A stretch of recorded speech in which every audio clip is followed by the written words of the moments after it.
जो भी हो, टेलीग्राम आने से पहले कबूतर ही संदेश पहुंचाने का सबसे कारगर और तेज रास्ता रहा।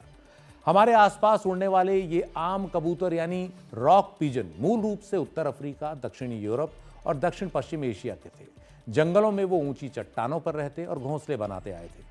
उनकी खूबियों के कारण धीरे धीरे उन्हें पालतू बनाकर दुनिया के दूसरे देशों में ले जाया जाता रहा। 1606 में यूरोपीय प्रवासी उन्हें अपने साथ उत्तरी अमेरिका भी ले गए, जहां ये शहरी रॉक पिजन के तौर पर विकसित होते चले गए। आज अमेरिका के तमाम शहरों की स्काईलाइन का ये हिस्सा हो चुके हैं। भारत की बात करें तो एक दौर में कबूतरों को पालना नवाबी शौक सा हो गया था। पुरानी दिल्ली से लेकर लखनऊ और भोपाल तक कबूतरों के शौकीन लोग उन्हें पालते थे। अपनी छतों से आसमान में उड़ाने का उन्हें लुत्फ लिया करते थे। यहां तक कि दूसरे की छत से उड़े कबूतरों को अपने कबूतरों के जरिए अपने पास लाने की कोशिश भी किया करते थे। इसे कबूतरबाजी कहा गया। इसीलिए बाद में शब्द अवैध तौर पर सीमा पार कर लोगों को दूसरे देशों में भेजने के लिए भी इस्तेमाल किया जाने लगा। आपको याद होगा, इसी कबूतरबाजी के आरोप में एक जाने माने गायक दलेर मेहंदी को सजा भी हुई थी। जानकार मानते हैं कि कबूतर उन शुरुआती पंछियों में रहा जिन्हें इंसान ने पालतू बनाया, क्योंकि उसे प्रशिक्षित करना आसान रहा। वो बहुत जल्द इंसानों का अभ्यस्त और विश्वस्त बन गया। जंगली कबूतरों को पालतू बनाने के जो प्रमाण हैं वो करीब 5000 साल तक पुराने मिलते हैं। मेसोपोटामिया और मिस्र जैसी ऐतिहासिक सभ्यताओं से जुड़े प्रमाण बताते हैं कि कबूतर उनके जीवन का हिस्सा रहा। उसे खाने के काम भी लाया गया, उड़ाने के काम भी। ईसा से 3000 साल पहले मेसोपोटामिया की सभ्यता से जुड़ी क्ले टैबलेट्स और मिस्र के हायरोग्लिफिक्स में भी कबूतरों को पालने का जिक्र मिलता है। प्राचीन मिस्र के लोग नए फराओं के उदय पर कबूतरों को उड़ाया करते थे। पर्शिया, इजराइल, चीन और कई अन्य संस्कृतियों में कबूतर खास रहा। उसे खाने के लिए पाला गया, धार्मिक अनुष्ठानों के लिए इस्तेमाल किया गया, खेल में उसका इस्तेमाल हुआ और सबसे खास इस्तेमाल हुआ मैसेंजर यानी डाकिए के तौर पर चिट्ठियां लाने ले जाने के लिए।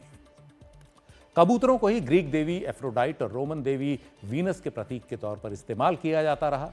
मध्यकालीन यूरोप में उन्हें लेकर यह अंधविश्वास तक रहा कि शैतान और चुड़ैल अपने आप को किसी भी पक्षी में बदल सकते हैं, लेकिन कबूतरों के तौर पर नहीं बदल सकते, और इसे कबूतरों की पवित्रता के तौर पर देखा गया। चीन में ऐतिहासिक तौर पर कबूतर को वफादारी और लंबी उम्र का प्रतीक माना गया। प्रेम, मातृत्व और प्रजनन से भी उसे जोड़ा जाता रहा। कबूतरों को शांति का प्रतीक भी माना गया।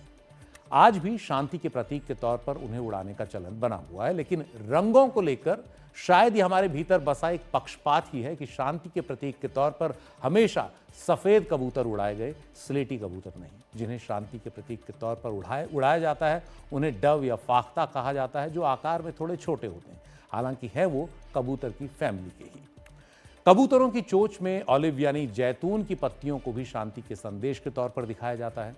कुछ ऐसा ही जिक्र बाइबल में भी है, जहां भगवान ने धरती पर फैले पाप और भ्रष्ट आचरण से नाराज होकर कहा कि वो जल प्रलय से सब मनुष्यों को खत्म कर देंगे। लेकिन धरती पर एकमात्र नेक दिल और पवित्र व्यक्ति नोहा को जल प्रलय को लेकर भगवान ने सतर्क कर दिया और कहा कि वो अपने परिवार और हर जानवर के एक जोड़े को नाव पर ले आए। 40 दिन 40 रात धरती पर जल प्रलय रहा। इस जल प्रलय के बीच नोहा ने एक कबूतर को नाव से उड़ाकर जमीन ढूंढने भेजा। पहला कबूतर ऐसे ही लौट आया, लेकिन दूसरा कबूतर अपनी चोंच में जैतून की पत्तियां लेकर आया और इससे पता लगा कि जमीन आसपास ही है। कहते हैं कि इस आधार पर भी कबूतर को शुभ माना जाने लगा।